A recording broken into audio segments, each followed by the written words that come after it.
So guys welcome to the real artist. और एक और एपिसोड के साथ में मैं आ गया हूं और इस बार जो मेरे साथ में आर्टिस्ट बैठे हैं भाई साहब, वो एक क्रिएटिव आर्टिस्ट होने के साथ में एक कैरिज्मेटिक पर्सनैलिटी भी है। जो मतलब एक कहते हैं कि बुद्धा की एक सेइंग है, एक अच्छी और क्रिएटिव आत्मा एक अच्छे शरीर में रहती है। और मैं एक ऐसे पर्सन का इंटरव्यू आज लेने वाला हूं जिनकी एक बहुत ही अच्छी फिजिक है, वो बहुत ज्यादा क्रिएटिव है, वो ऑडियंस को नचा नचा के हराते हैं। और सबसे अच्छी बात मुझे जो लगती है वो है उनके कॉस्ट्यूम, जो कपड़े वो खुद डिजाइन करते हैं और अपना इतना एफर्ट डालते हैं अपने शो के अंदर कि मुझे लगता है कि ऐसे बहुत ही कम लोग हैं हमारे इंडस्ट्री में जो एंकरिंग के फील्ड में हैं और इतना ज्यादा एफर्ट लेते हैं अपने शो को वैल्यू क्रिएट करने के लिए। So ladies and gentleman, before I welcome him into my show, उनका एक छोटा सा इंट्रो देखेंगे कि भाई साहब किसकी बात मैं कर रहा हूं और ये भाई साहब ने क्या क्या झंडे गाड़ के बैठे हैं। Let's see. Hawaii Run 2020, and let me show you the energy of the people standing here in front of the stage.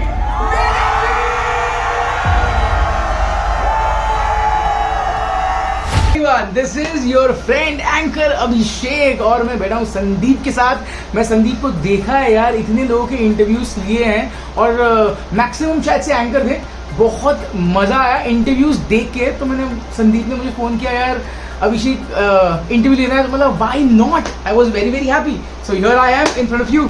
Thank you so much. पहली बात तो अभिषेक भाई, आपने अपने बिजी शेड्यूल में से मुझे टाइम निकाल करके दिया है। और मुझे सच में बताऊं फ्रेंड्स, मुझे बहुत ज्यादा अच्छा लगता है कि एक क्रिएटिव माइंड से जब हम लोग डिस्कशन करते हैं तो ऐसा लगता है जैसे समुद्र मंथन होता है। समुद्र मंथन होता है जिसमें से मेरे कुछ बातें आपको पसंद आएंगी और आपकी बहुत सारी ज्ञान की बातें मुझे मिलेगी।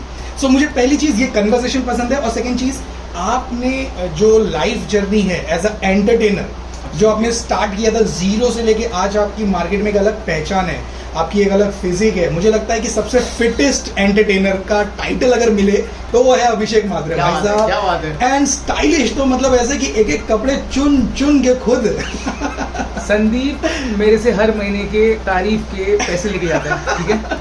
हाँ वो बताइए। दिस इज रियली ऑसम क्योंकि मैं हम लोग कांटेक्ट में काफी साल से हैं, बट हम लोग आज पहली बार मिल रहे हैं फेस टू फेस और इतना अच्छा टाइम स्पेंड हो रहा है। And I am really interested जानने के लिए कि आपकी लाइफ की जर्नी, जो मुझे लगता है कि आपने कितने साल पहले शुरू की थी और कैसे, और अब जहां तक आप पहुंचे हो, बहुत सारे अवार्ड्स मिले हैं आपको। रिसेंटली आपने कोई एक अवार्ड जीता। हाँ, सकार जो अपना न्यूज़पेपर है, वाह, तो उनकी तरफ से सम्मानित किया गया था, तो वो एक अवार्ड मिला है। तो ऐसे बहुत सारे हैं, बहुत सारे नहीं बोल सकता, सॉरी, बट है। हाँ मतलब मैंने देखा है कि आपके पोस्ट और फेसबुक पे एंड ट्रस्ट मी गाइस, ये रियल आर्टिस्ट फेसबुक पे और इंस्टाग्राम पे छाया हुआ है। इनको ऐसा है कि भाई यू कांट इग्नोर कि आप अभिषेक को नहीं जानते हो। एंड वन मोर थिंग, इस अवार्ड के पीछे बहुत सारी स्ट्रगल होती है, एक बहुत लंबी लाइफ जर्नी है। कैसे, अब मैं आपसे जानना चाहूंगा स्टार्टिंग। ऐसा है कि you know I started my career शायद से मैं 10th के बाद ही स्टार्ट कर दिया था मैंने। मतलब ऐसा था कि मेरे घर में money was never a problem, but मेरे फादर का, उन्होंने स्टार्ट किया था यार एट द एज ऑफ 10। तो उनकी एक्सपेक्टेशन मुझसे भी, भाई तू भी स्टार्ट कर। मतलब 10वीं हो गया, उसके बाद तू घर पे क्या कर रहा है, छुट्टियां तू एंजॉय कर रहा है। तो तब से मेरे को लाते पड़ती थी यार, क्या हो रहा है मेरे साथ, ये क्या, ये इसका शिकार मैं अकेला हूँ या सब हो रहा है, अभी पता नहीं था। तो ऐसे ही मैंने स्टार्ट कर दिया था, टैटूइंग स्टार्ट किया मैंने। मैं टैटूज करता था, आपको पता होगा गितेश, तो गितेश वॉज द पर्सन, मैं उसके साथ जुड़ा तो हम लोग टैटूज करने लग गए। फिर उसके 1 साल के बाद, 2 साल के बाद मैं कैरिकेचर्स करने लगा। मेरा आर्ट बहुत अच्छा था, so I was also an caricature artist, तो कैरिकेचर्स बनाता था। और ऑल ऑफ सडन एक नरेश करके एंकर है, पता नहीं कितने लोग नरेश को जानते हैं। अरे इस वीडियो को जितने लोग देख रहे हैं वो इसमें से नरेश जरूर देख रहा होगा। ढूंढ ये नरेश सुने तो thank you so much again. कि मैं, ऐसा है ना कि जो तुमको हेल्प करेंगे लाइफ में, अगर उनको तुम अच्छे से अप्रिशिएट नहीं कर पाओ ना, राइट, तो यार कोई फायदा नहीं है, राइट। तो मैं हमेशा ये दो नाम भले मतलब उन्होंने सिर्फ मुझे स्टार्ट दिया था, पर वो हमेशा मेरे याद रहेंगे, मतलब मुझे हमेशा याद रहते हैं, राइट। तो गितेश वॉज द वन जिससे यहाँ से टैटू, उसके बाद फिर मैं कैरिकेचर्स कर रहा था, उसके बाद फिर नरेश मिला, ऑल ऑफ सडन बोला भाई एंकरिंग करना है। मैं इधर कैरिकेचर्स बना रहा हूँ। नरेश बोला क्या बात कर रहे भाई, फर्स्ट शो, हाँ फर्स्ट शो। मैं कैरिकेचर वो बोला एंकर मतलब भाई नहीं पॉसिबल है, क्योंकि एक आर्टिस्ट जो है कैरिकेचर आर्टिस्ट वो अपने कैरेक्टर में घुसा पड़ा रहता है, वो आजू बाजू में क्या हो रहा है उसको फर्क नहीं पड़ता, और पढ़ना भी नहीं चाहिए, वो अपना कैलकुलेशन में रहता है भाई क्या कर रहे हो। तो बोलते मैं एंकरिंग करनी है। बोला भाई पॉसिबल नहीं है, कैसे करूँगा। बोला अरे मैं तेरे को बता दो करना है कुछ नहीं करना है। ये लाइन ना हमेशा मेरे को याद है, शो से पहले पैसे मिल जाएंगे। भाई शो से पहले कौन पैसे देता है। बोला फिर सही है, फिर शो से पहले पैसे मिल रहे तो फिर ठीक है भाई करेंगे, ट्राई करते हैं, क्या प्रॉब्लम है। तो मैं उसने बोला कि भाई मैं मॉर्निंग में टैटू कर रहा हूँ, तू मेरे साथ चल, एक अक्षय करके एंकर है उसको देख, शाम को मुझे देख और नेक्स्ट डे तू जाके परफॉर्म कर दे। वाह ठीक है मैं उसकी मैं उसको बोला मेरे को गेम्स पता नहीं है, तो उसने बोला मैं सिर्फ गेम्स लेने, गेम्स पता ही नहीं है स्टार्ट कहाँ से तो एंड कहाँ से तो उसको देखा। फिर नरेश को देखा, सिद्धार्थ बैंक्वेट बैंड्रा, प्रवीण भाई करके ऑर्गेनाइजर थे, अच्छा जो गुजर गए। प्रवीण शर्मा, नहीं प्रवीण चांदीवली वाले, हाँ शायद से शर्मा, मुझे याद ही नहीं मुझे याद है। शाहरुख खान देखते एकदम भाई, मतलब फिजिक देखो तो 1 2 3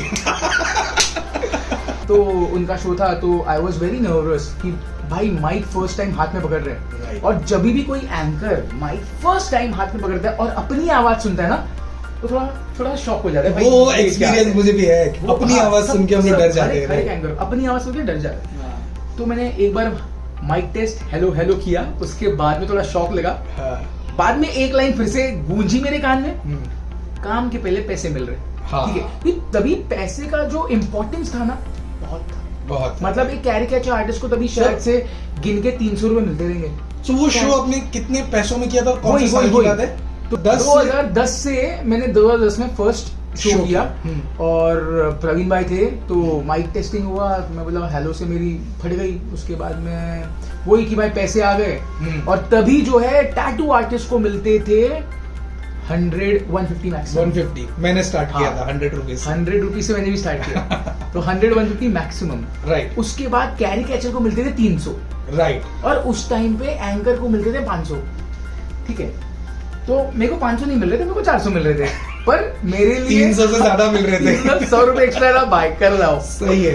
तो ये था, तो बोला कि अपने आप को समझाया देख भाई पैसे पहले मिल रहे हैं, हाँ। तो क्या है हुआ प्रॉब्लम, ठीक है तो तेरा बेस्ट दे खत्म कर। Right. तो मैंने मेरा वो सोच के चालू किया, गेम जो मेरे को याद थे वो मैंने करा है, और अच्छा क्या, सही हुआ। और उसके बाद से फिर प्रवीण भाई से बहुत सारे शोज आने लग गए कंटिन्यूसली, चांदीवली में जो एवरशाइन क्लब है उधर करते रहा, फिर अच्छा फिर वो होते गया। Really really nice. सो ये हुई आपकी एंकरिंग की जर्नी, ये हुई आपकी एंकरिंग की बर्थडे जर्नी, पार्टीज की बोल सकते हैं, बर्थडे पार्टीज की, Birthday यानी कि parties। यहाँ से हाँ। आपका स्टार्ट हुआ।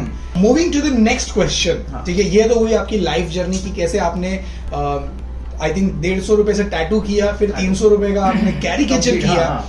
एंड देन उसके बाद में आपने 400 रुपए में एंकरिंग स्टार्ट किया, Anchoring and start now you are doing fabulous. आप बहुत अच्छा शोज कर रहे हो, Yes. क्योंकि आपके स्टेटस, आपके फोटोज, आपके वीडियोस देख करके समझ में आता है कि भाई इतने बड़े वेन्यू पे अगर आप परफॉर्म कर रहे हो तो you have that created that status Yes, of yes, your yes, show. yes. Now क्योंकि एक परफॉर्मर यानी एक आर्टिस्ट, एक एंकर जब शो में होता है, संगीत में होता है या किसी भी फंक्शन में होता है, तो वो सेंटर ऑफ अट्रैक्शन होता है। And you have a really nice physique, आप अच्छे कपड़े पहनते हो, आप दिखने में भी अच्छे हो, माशाल्लाह का खूबसूरत लड़का है।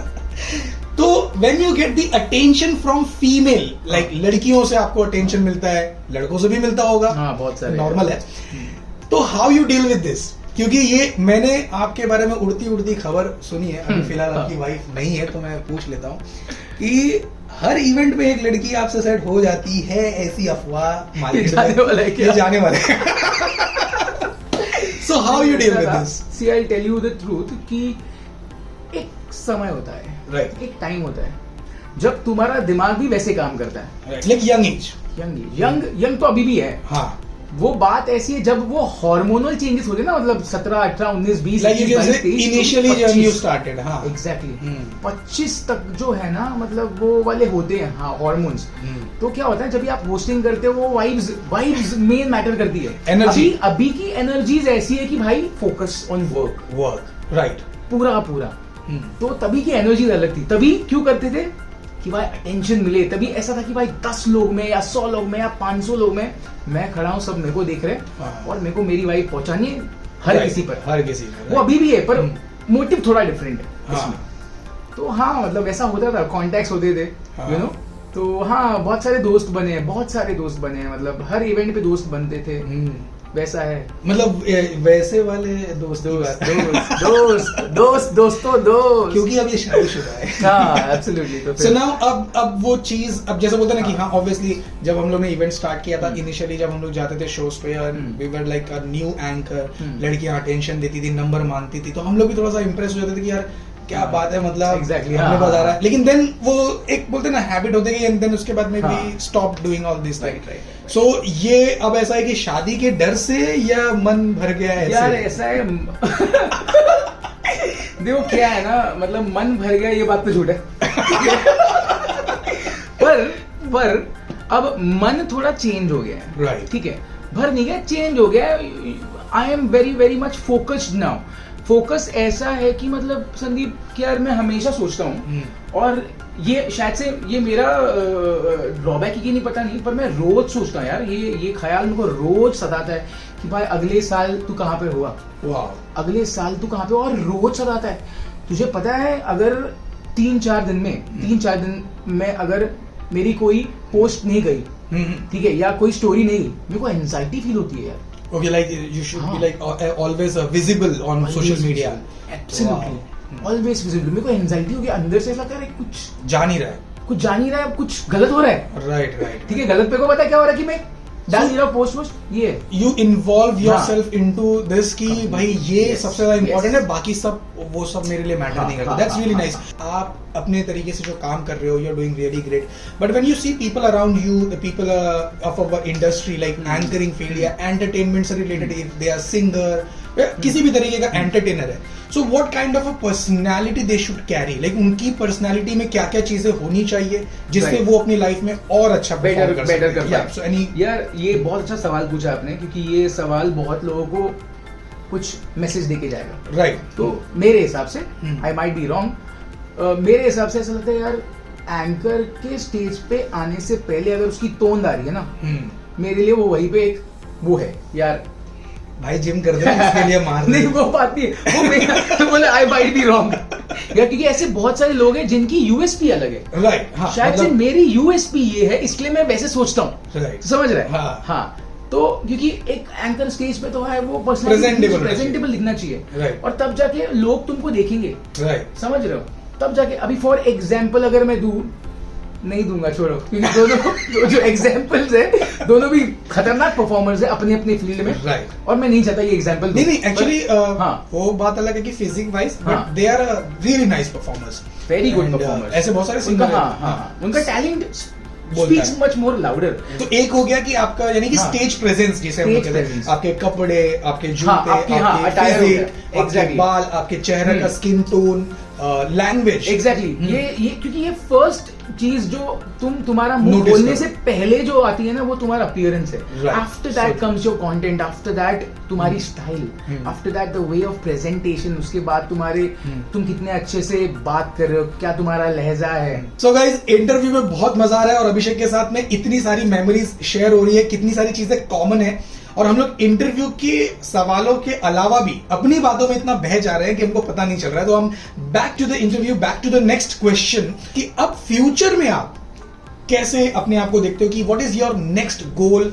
आप आगे 5 साल के आगे देखना चाहते हो कि कौन सा टाइटल आपको अचीव करना है? यार गोल की जब बात करते हैं ना, लोग बहुत बड़े बड़े गोल्स देखते हैं, सोचते हैं, पर फिर वहां तक पहुंचे कैसे ये उनको पता नहीं है। राइट. मतलब ऐसे बहुत सारे लोग हैं, जब भी मैं बहुत पूछता हूँ मैं, भाई क्या मतलब जो भी मतलब मेरे असिस्टेंट्स होते हैं, मैं कभी उनको पूछता हूँ भाई क्या तेरा, मतलब मेरे को बहुत क्यूरियोसिटी है, प्लान है. हाँ, तो मैं पूछता हूँ भाई क्या क्या गोल है, क्या करने वाला है, what do you want to do in life?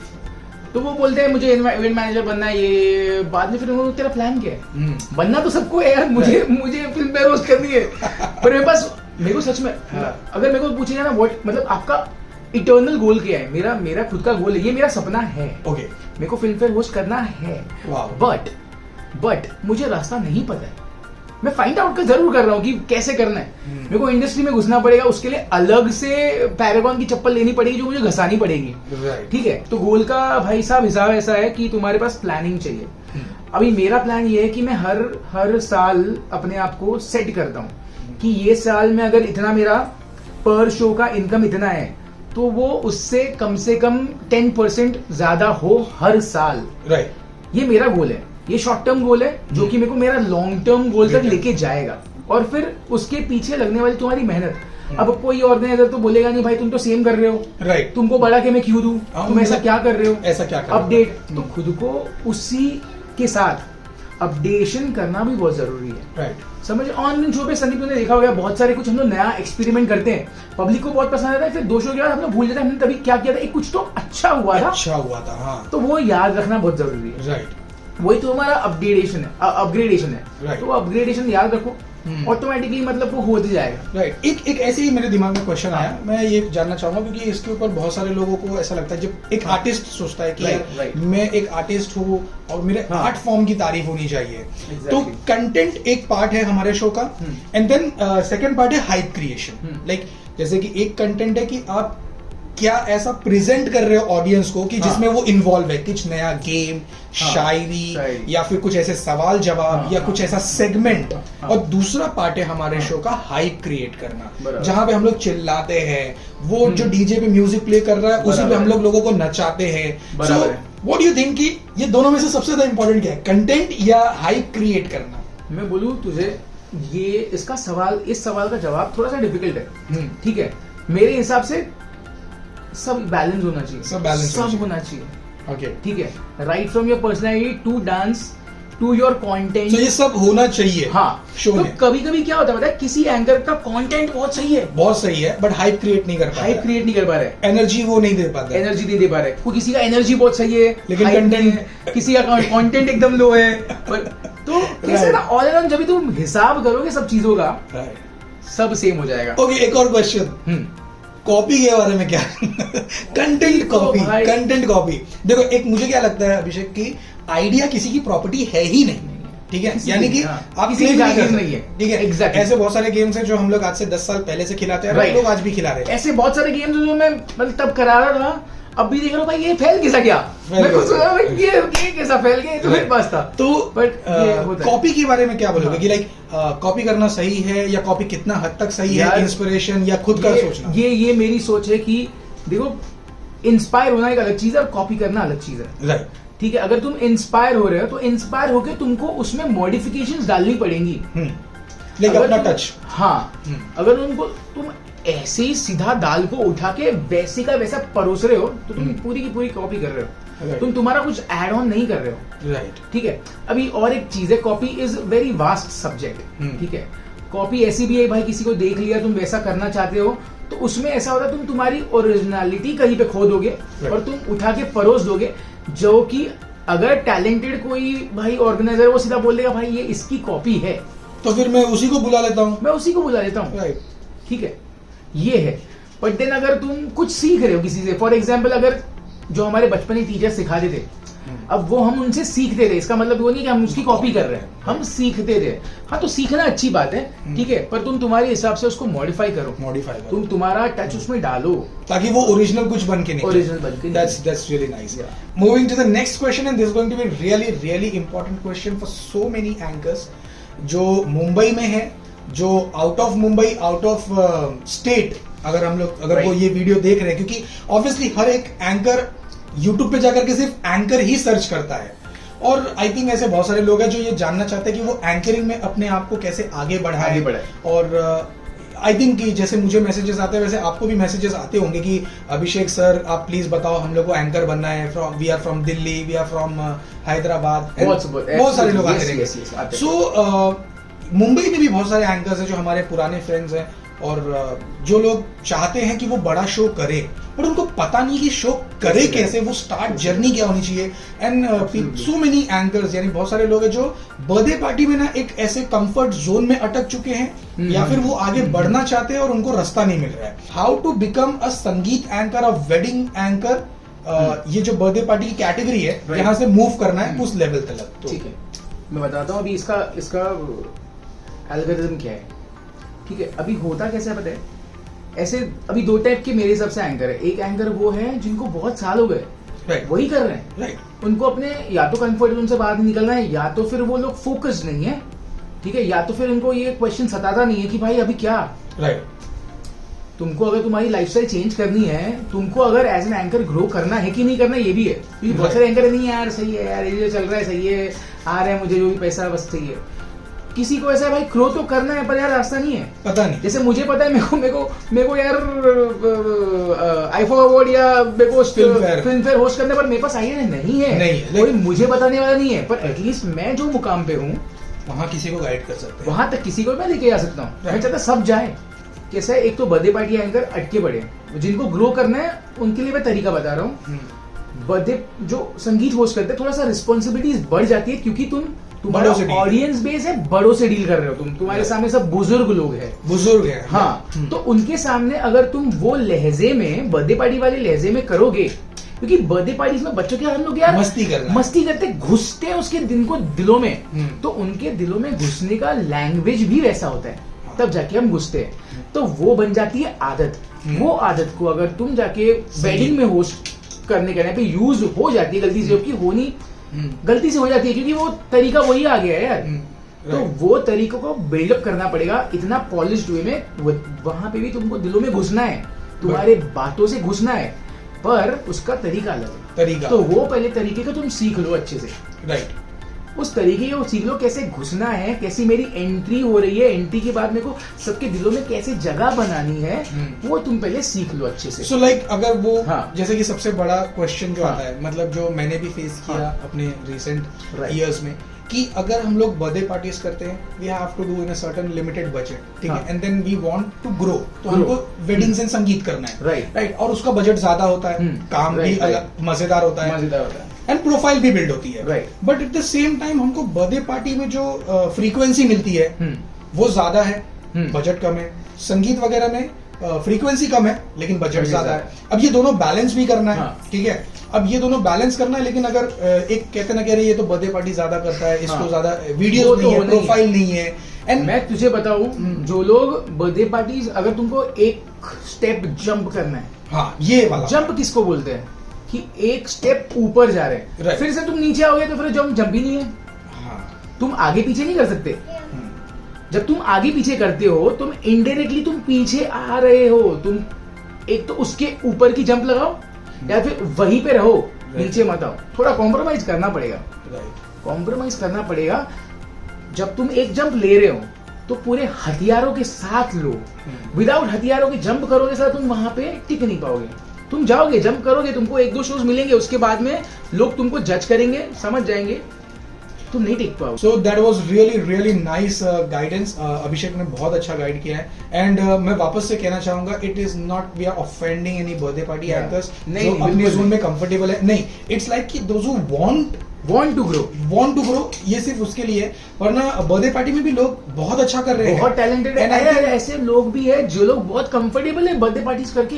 And मैं तो ऐसे लोगों को भी जानता हूँ जो 30 दिन में कम से कम 40-45 शो कर लेते हैं बर्थडे पार्टी के, and they are doing great then sangeet and wedding anchors. सोच, सो ऐसे बहुत सारे लोग हैं, बट यस, ये बात सिर्फ उनके लिए जो ग्रो करने के लिए रास्ता ढूंढ रहे हैं, जिनको चस्का है यार, नाम बनाने का चस्का है, जिनको फेमस होना है। सुनाओ, अब हमारे साथ में एक और गेस्ट है, अभिषेक की प्यारी सी खूबसूरत सी बीवी Maithili. Welcome to the real artist show. और आप इकलौते ऐसे फीमेल गेस्ट हो हमारे शो में जो मेरी वाइफ है। हाँ, क्योंकि अभी तक मैंने किसी फीमेल का इंटरव्यू नहीं लिया है। सुनाओ, अब मैं जानना चाहूंगा एज अ पर्सन, यानी कि वो तो शो के बारे में हमने इतनी देर से प्रोफेशनल बातें की है, मैं जानना चाहूंगा कि अभिषेक की फनी साइड क्या है, जिसमें आपको लगता है कि ये किसी को नहीं पता है, बट ये एक्चुअल में उल्टा है। स्टेज से जैसे ही घर पे आते हैं तो ये कुछ अजीब है, क्या है वो? अभिषेक इतना सारा स्टेज पे वो दिखाता है ना, उसका जो जोश है, वो एनर्जी है, तो घर में आके कोई एनर्जी कुछ नहीं रहती है। सीधा के, और सच में सीधा के सो जाता है अभिषेक। ज्यादा से ज्यादा फोन में देखिएगा और कुछ नहीं। कट तो ये कहाँ से हुए? अरे ये मैं रखूंगा। तो अभी तक हमने अभिषेक से सिर्फ प्रोफेशनल बातें की है, एंकरिंग, इवेंट, आर्टिस्ट के बारे में बात की है, एंड ट्रस्ट मी गाइस, ये एक बहुत ही अच्छे और रिस्पॉन्सिबल हस्बैंड भी है। इनकी लव मैरिज हुई है, मैथिली इनकी प्यारी सी खूबसूरत सी बीवी। और मैं जानना चाहूंगा कि अभिषेक, आप अपने हैप्पी मैरिड लाइफ को कैसे बैलेंस करते हो? यार बैलेंस ऐसे करना पड़ेगा कि मतलब you have to be very transparent to your wife. Wow, that's बहुत Nice. ट्रांसपेरेंट रहना पड़ेगा, ठीक है। अगर तुम ट्रांसपेरेंट नहीं हो तो तुम फंस जाओगे, तो फंसने का कोई काम नहीं करना। तो इसका मतलब ये कि आप अपने मोबाइल का पासवर्ड शेयर कर देते हो? एब्सोल्युटली। Yes. मोबाइल का पासवर्ड, जीमेल, बाद में इंस्टा, फेसबुक, सबका पासवर्ड। ये ऑडिटर लोग पता है आके राउंड लगाए, चक्कर लगाते हैं, वैसे ये रोज लगाती है कभी नहीं, कभी। वैसे मैं रोज नहीं, मतलब एटलीस्ट महीने में एक बार लगाती है। सही बात है। एक ऐसी चीज जो वो चेंज करना चाहते हैं इस साल का उनका टारगेट। मुझे मतलब मेरे नेचर में चेंजेस लाना चाहता है। मेरे नेचर में चेंजेस लाना चाहता है। ये सही था। ये इन्होंने जो करेक्शन किया है ना, वो सही टाइम पे तो मौत को छू के टक से वापस आई। जिंदगी जीने का मजा तो तब है जब मौत उंगली छू के निकल जाए। ओके, मैथिली की एक आदत जो वो आज भी करती है लेकिन आपको पसंद नहीं है और आप उनको बताते भी नहीं हो। सिर्फ एक लिस्ट लंबी है। Okay, we change the question. आप मैथिली को सपोर्ट करते हो, हर हस्बैंड अपनी वाइफ को ऐसे ही सपोर्ट Support करे। करता है। और ये मैसेज मैं सभी को देना चाहता हूँ कि अपनी लाइफ पार्टनर को आप जितना बेटर करोगे, आपकी लाइफ उतनी बेटर हो जाएगी। हाँ। अभिषेक से मैं रिक्वेस्ट करूंगा कि एक बार मेरा छोटा सा प्रमोशन। यार संदीप, तुम जो कर रहे हो बहुत बढ़िया कर रहे हो, और भगवान करे इसी में मतलब एंकरिंग में भी और इसमें भी बहुत ग्रो करो। और ऐसे ही बहुत सारे आर्टिस्ट हैं जिनको अपने पर्सनल लाइफ के बारे में एक्सप्लोर करने और पब्लिक को बताने नहीं मिला है, उनको तुम मौका दो, ऐसे ही करते रहो। भगवान करे अगली बार मतलब आने वाले 10 साल में शाहरुख का भी, सलमान का भी इंटरव्यू तुम ही करो। ओह माय गॉड, भाई साहब ने कॉम्प्लीमेंट देकर के मेरी दिन और रात दोनों बना दी है। So thank you so much guys, और मिलता हूं मैं आपको अगले वीडियो में। Till then, bye bye.